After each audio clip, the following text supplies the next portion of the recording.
Alright guys, so today we're going to be unboxing the iPad mini 6 and the black Smart Folio case for it. Alright, so starting off with the iPad mini, the model that I got is the 64GB space gray Wi-Fi model. And then taking a look at the rest of the box, it's just iPad mini on the side, Apple logo, your standard Apple packaging. So just pull the tab on the side of the box to take off the plastic surrounding the box, and even though they got rid of the plastic around the box on the iPhones this year, they kept it on the iPad mini, probably because not as many people buy the iPad mini as they do on the iPhones.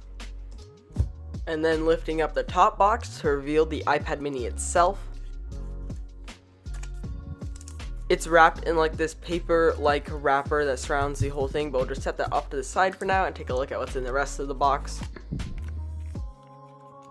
In the packet, you've got your standard Apple things, the setup guide for the iPad mini, the warranty and other information that no one reads, and of course your Apple stickers, the big ones because it is an iPad.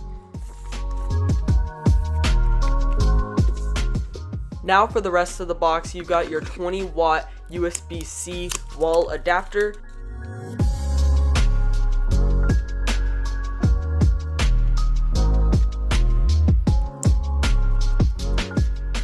And then the cord is USB-C to USB-C because the iPad mini does have a USB-C port, which is great.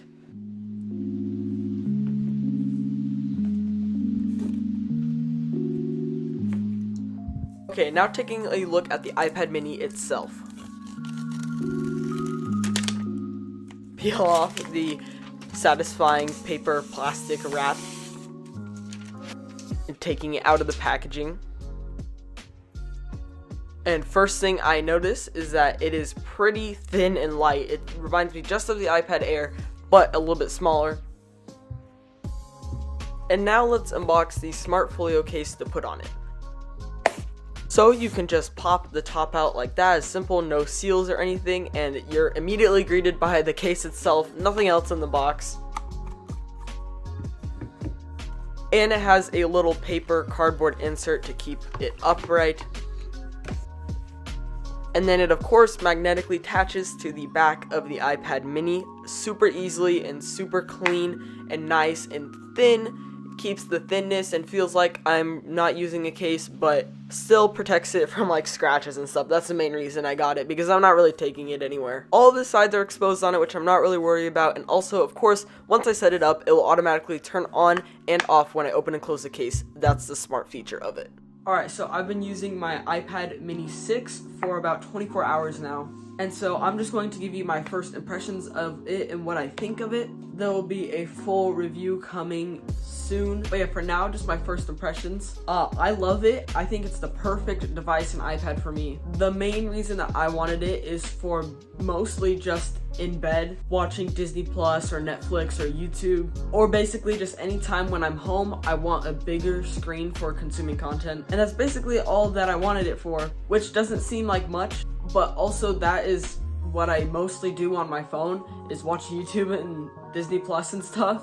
I also am going to be using it a lot for my script, like during videos and Apple refresh episodes. Now on the jelly scrolling issue that I've seen some people talk about, it is definitely there on this screen, but it's only when the iPad is in vertical orientation, which personally I almost always have it in horizontal. I don't know why, I just like it better. The vertical with all the typing and stuff just seems too weird for me. And honestly, I can only tell if I look for it. Like if I'm trying to like swipe back up and down trying to look for the jelly scrolling, but just using it on a normal day-to-day basis, I do not notice it at all. Another thing that I was worried about is that it is a 60Hz LCD display, which is a little worse compared to my OLED 120Hz LTPO display in my new iPhone 13 Pro, which I've really gotten used to, but it's fine because I'm barely using it for anything else. I'm usually always on one app. Basically, it's just a Disney Plus, YouTube, and Netflix machine.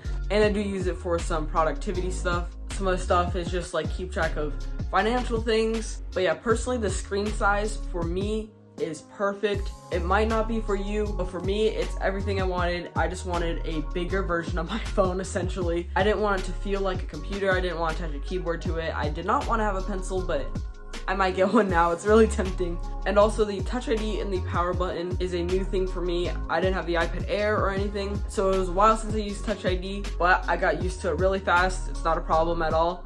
I, of course, would probably prefer Face ID still, just because it's quicker and more seamless, but I don't mind Touch ID at all. But yeah, I think that's a wrap on my unboxing and first impressions video on the iPad mini 6. I hope you all enjoyed it, and if you did enjoy this video, please consider going down below and hitting the subscribe button and the little bell button if you want to stay up to date on my latest videos, and I'll catch you in my next video.